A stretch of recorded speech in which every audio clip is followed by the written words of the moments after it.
Texas tax deed rookie mistakes to avoid when you want to go buy property in Texas and get some super cheap deals on your houses. And sure enough, when you go live, you screw up the intro.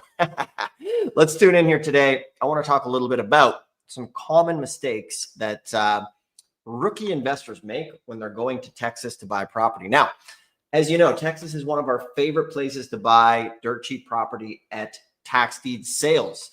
In Texas, the beauty is there's like 254 counties and they have auctions every single month, which is absolutely awesome. There are thousands of these properties going up for auction that you can have a chance of buying, sometimes 50, 60, 70, 80, 90% below market value.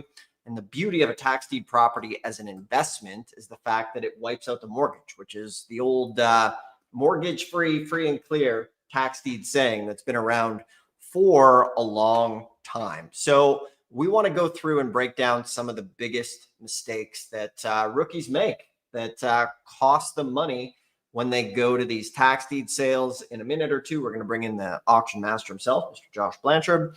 One of the big things and mistakes that I want to clarify right up front is the fact that most properties, so Texas is a redeemable deed state, which means when you win the auction, when you win the bid and the deed, you get access to it that day, but you have to wait 6 months before you can sell it. If they redeem you, you get a 25% interest. However, one of the big misconceptions about Texas is the fact that people will go and speculate on this penalty, okay? And the thing is, most of the time, the property owner isn't going to come back and redeem. So you should always go to Texas playing the game of property.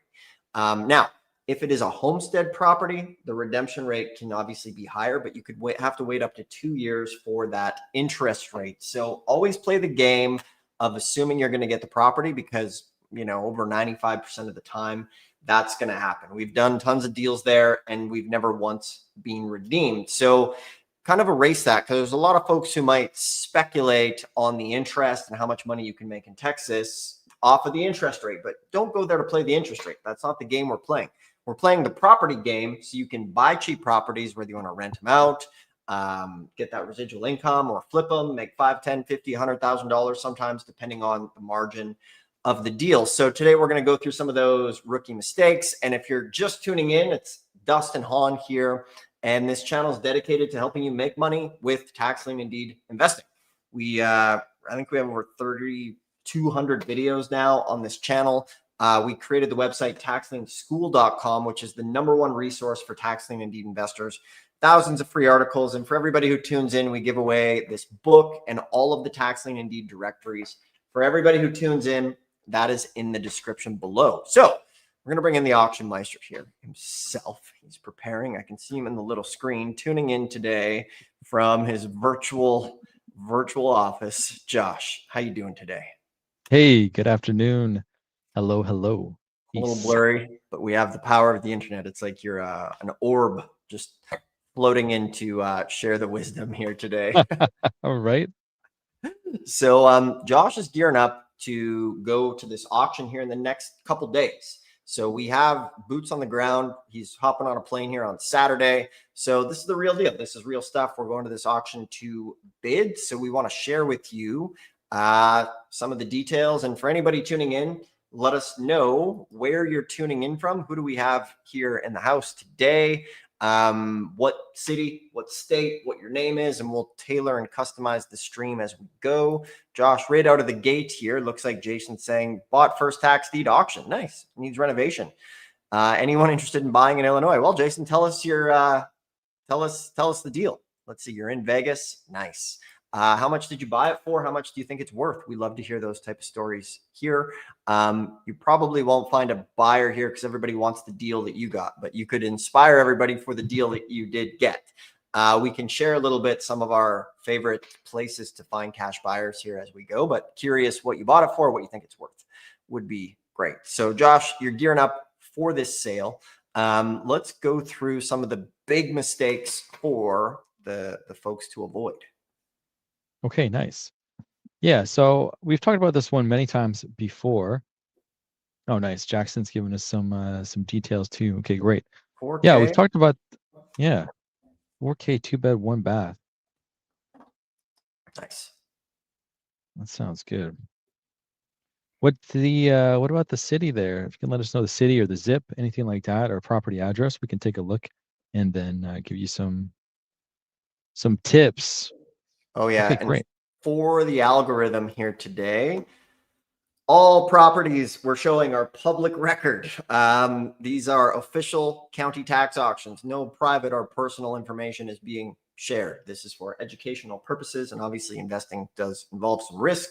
So we need to give that disclaimer because the new Google AI thinks sometimes we show information that is not public. So this is all public info.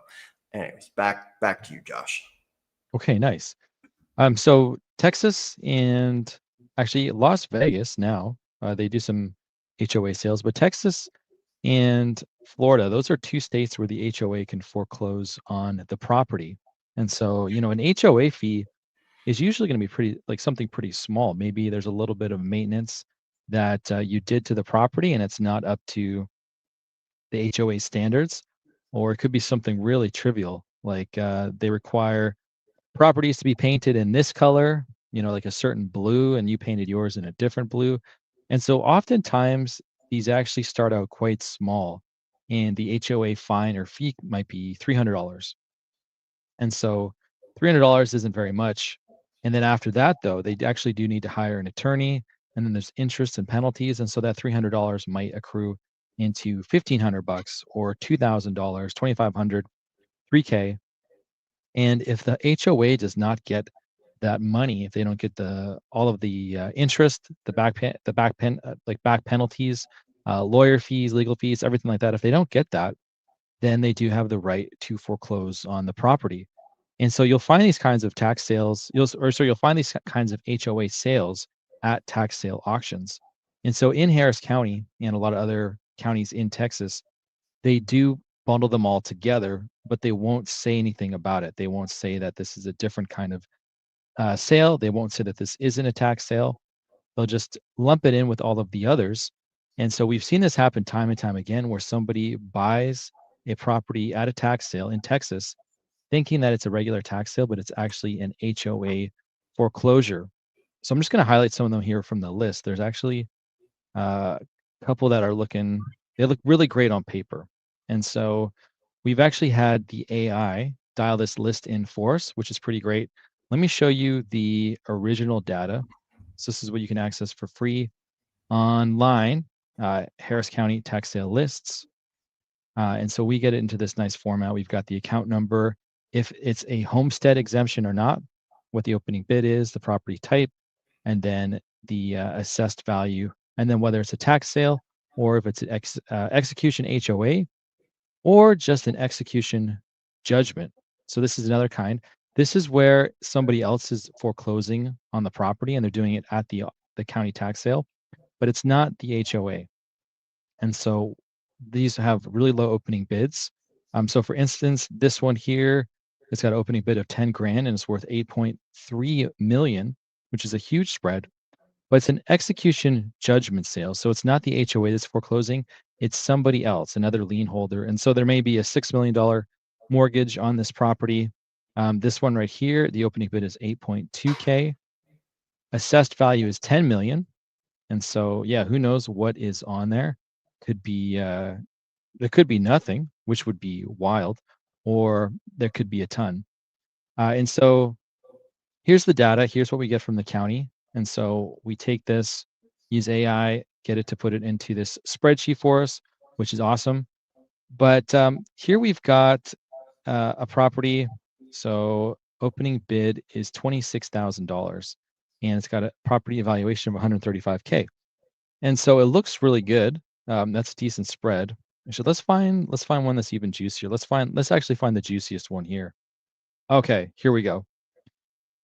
12518 Colony Hill Lane, Houston, Texas. So the opening bid with the HOA is $4,682. So this was probably a pretty small HOA fee. Probably started at $1,000. Property valuation is 310,000. So the spread looks incredible, and that'd be a really exciting deal. But what is underneath the hood here? Let's go to PropWire. which is free. One of our favorite websites here. And so it's going to do a very loose title search for you. We don't trust it. We always go ahead and verify when we do a deed and lien search with the county. But you can see this looks pretty awesome. These are images. What we've got is potentially a $200,000 balance left on a mortgage. And the thing is that it could be a bit more than that if they haven't been paying the balance. It could be most likely not less. So you got to then think of it. This is your starting place. You're actually starting out at $204,000. So 200K for the mortgage, potentially. Now, if they haven't been making payments, it would be higher. And again, this is all public data. And an ARV of 310. So you could not pick this up for a whole lot more than this opening bid. And so if you saw that, if you're physically in the room at the auction and you see this property go up to $200,000, that would be pretty catastrophic because you're going to be into it then for 400 grand. And if they haven't been paying the taxes, which, we would have to do that due diligence as well. If they haven't been paying the taxes, that could be a pretty large delinquent amount and it could be heading for tax sale as well. So this is the first and the biggest one for tax sales in Texas. And so the easiest way to always verify is to see who is foreclosing on the homeowner. Is it the county or is it a lien holder? Is it the HOA? Is it a judgment? Because if it's a judgment, that's the only thing that's getting wiped. If it's the HOA, that's the only thing that's getting wiped. If it's a tax sale, then they're going to wipe out everything, which is awesome. So yeah, that's the biggest one that we really want to watch out for in Texas. Nice, nice. We can go back and forth here a little bit. So as everybody is tuning in, let us know any questions you have in the comments. We would love to hear from you here. Let us know your city and state or any questions you have, and we will tailor the stream here as we go. Let's see. A little early, Jason was saying bought his first tax deed, needs some renovation. And then, 4K for a 2-bedroom, 1-bath. Not too bad. We'll take that for sure. It looks like you got it on bid for assets. Nice work there, Jason. And guys, let us know any questions you have. So another rookie mistake that we've seen devastate inexperienced investors is they go off of just the Google Streets image and they think that's enough. And that's not enough because they go to the auction, they bid, and we've seen this many times. Like, people will bid something up to market value. Like, why did they do that? Like, there's no house there. It's burnt to the ground. Meanwhile, all they did was look at the image on Google Streets, and the image is a year or two old, shows a nice house, nothing there. So huge rookie mistake to avoid as well. Another rookie mistake can be not cross-referencing the address to the legal description. Sometimes the county makes mistakes. So you always want to check the GIS map there, like Josh has shown many, many times. Let's see. Another rookie mistake is flying to an auction that doesn't have a lot of property. Josh, this week when we go to the auction, how many properties did we start with and how many are we going to have on our final list? Yeah, so we've got a list of about 155. That's the starting point. And of that 155, we're going to be working with like close to 100. And then from that 100, it's probably going to get down to like 60 or 70. And so that'll be the drive list. And of that 60 or 70, ideally we get a max bid sheet of about 30, walk into the auction and can bid on 20, 25, more or less. Nice, nice. Next rookie mistake. Not getting this. So this is for free in the description below. This walks you through all of the rookie mistakes to avoid, all of the checklists. It's our gift to you, to the Tax Lien Deeds community. You can get this below in the description. It will help you. We have all of the Tax Lien Deeds directories here if you want to call them up. 1,500 phone numbers for free in the description below. Make sure to grab it and print it out, and you will be in great shape when it comes to going to these auctions. So that's below. Let's see. Next rookie mistake here is not knowing the rules. Obviously important. Josh, I believe it's Texas where you can't bid if you have outstanding taxes in the county, right? Exactly. Yeah. So some counties, they require that you um, get a document notarized and then file it. Harris County works actually though on the trust system. So they just ask if you have paid your taxes or if you have not paid your taxes. And so, um, yeah. Elsewhere though, they do require some documentation or some proof. I think Dallas, Texas does require that. You have to notarize a document. But yeah, so if you did owe delinquent taxes elsewhere, you would need to get those paid first or get those settled up prior to bidding at the auction. Nice, nice. Next rookie mistake here is not knowing what form of payment or how payment is accepted. So, for example, in Texas, in Houston, you win the bid, you go pay, give them that money right now.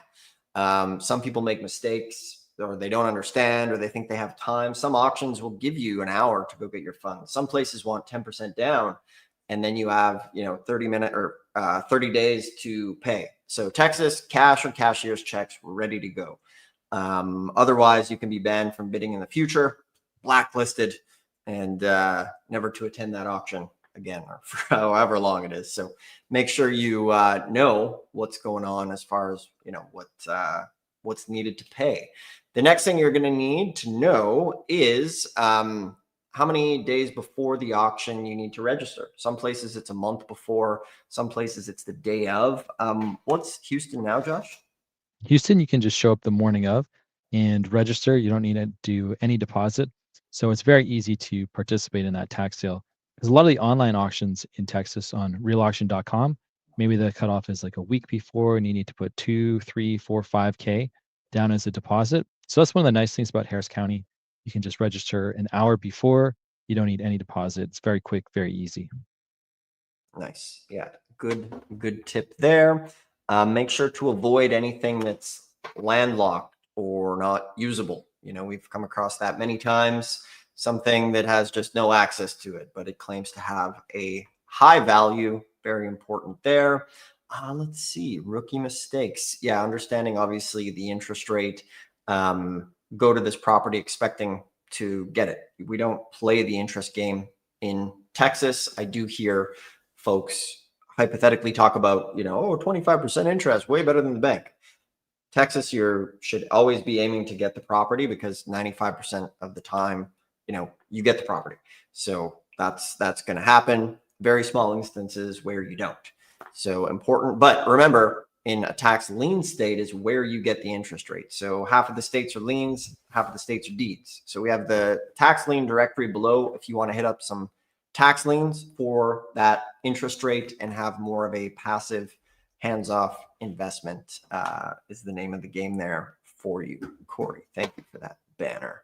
We have Corey in the background. He's here, full team on deck, but it's just in the background, running the controls, big levers. The name of the game. So let's see. We'll grab some questions. Edward from Louisiana is saying, Edward, I bought 18 liens from 11K in Louisiana and Colorado. Thanks, Josh. Nice work for taking action. Very cool. What about getting insurance? Josh, can you tell about the old Farmer Brown? Yeah. So anytime you get a tax sale property, now it is your responsibility. So, if someone comes in and they break into that, let's say it's a house and it's in decent shape, they break into that property and they damage it, you would be the one that would suffer from that. Or if there was some kind of event that happened, let's say a tornado, hurricane, things like that.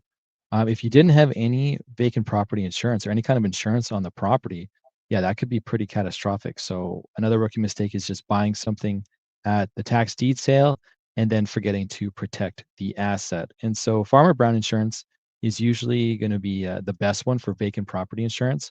If you're in a state though that has a particular challenge with the elements or the weather, say it's hurricanes, tornadoes, floods, things like that, you may need to then go somewhere local. So Farmer Brown is more broad, that's across the entire United States. But if there are issues like that in the state or the city, probably going local is going to be the best bet. Vacant property insurance, though, is the idea, and that's what you want to get to protect your asset. Nice. Um, we had a good one. Watch out for floodplains as well. I believe it's the FEMA map you guys use, Josh. Yeah, exactly. You can do pretty easily if you just go like FEMA flood map search or anything like that. That's going to take you to the service center where you can search by address. And so we need to do that a lot in Houston, Texas, because a lot of the properties might be in a flood zone. And so if it is in a flood zone, that's okay because we have to then actually just use comps that are in a flood zone. And so there was one time that we were looking at a property and we thought, okay, this could be a really good deal, and we looked at the map and it was just on the edge of a floodplain. And so all of the comps that we were using were outside the floodplain. And so then we just had to adjust the comps and realize, okay, you know what, this is actually worth a lot less than we initially thought because it was in a floodplain. And so then it didn't actually work for the max bid formula. So make sure that you're doing apples to apples. And so if you have a piece of land that's in a floodplain, and there's also a kind of a scale as far as how severe it goes, you'll see it in the map there in the color coding. But if you're looking at a piece of land or a house, make sure that you are using comps that are in the floodplain as well so that it's relevant data. Because, yeah, it's not that we're going to avoid it, but we need to make sure that we're using relevant comps. Nice, nice. Now, to clarify, some people might play the interest game in Texas, but know that your money could be tied up for up to 2 years. Was it the first 6 months? How does it work on the homestead, Josh? Year two is 50%, is it? Yeah, exactly. Yeah. So you're locked in for 2 years before you actually get the deed. And so, yeah, they can redeem within the first year for 25% interest, and then any day after 1 year. So between year one and year two is 50% interest, which is pretty steep. Yeah, like some people might specifically play that game. I would call that a game. If you are interested in that, just know you better have some good money to play with.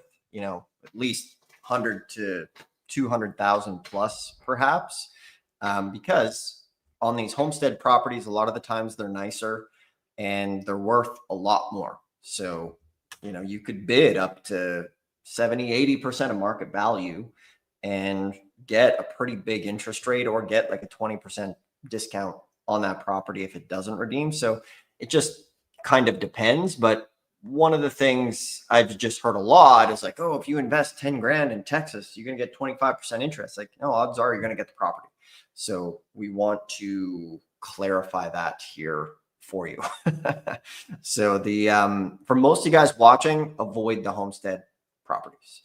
Just not going to be worth the risk. Next one would be like blemishes on title. Now, remember, in Texas, the tax deed sale wipes out mortgages and things like that, but you want to keep an eye on city liens, like if they're cutting the grass or if they've had to do any cleanup, because those things can compound massively and cost. We've seen $50,000 grass cutting liens in the past. Josh, can you tell the thing about Texas with the perhaps there could also be extra years taxes owed? Yeah. So if we go ahead and we look at, and I can just pull up my screen here to show what I'm talking about. Um, And guys, if you're liking this stuff, as he pulls this up, do us a favor, hit the thumbs up, subscribe, any questions you have. And once again, the directory is for free in the description below. Okay, so what I'm looking for is yeah, something like this. Okay. So we've got a tax sale property here. The opening bid is 45 grand. Pretty steep for an opening bid, just for the back taxes and interest. And the adjudged value, how much the county thinks it's worth, is 211,000. We've got a case number right here, 2018 and then 31168. And so the case number is the year that they started the foreclosure process on the homeowner. So that means back in 2018. That's when the first letter went out. And the letter would have said that, you owe these XYZ, for delinquent taxes. And if you don't pay, the county has the right to foreclose on you and take your property. And now it's 2025, almost 2026. So it's been a long time.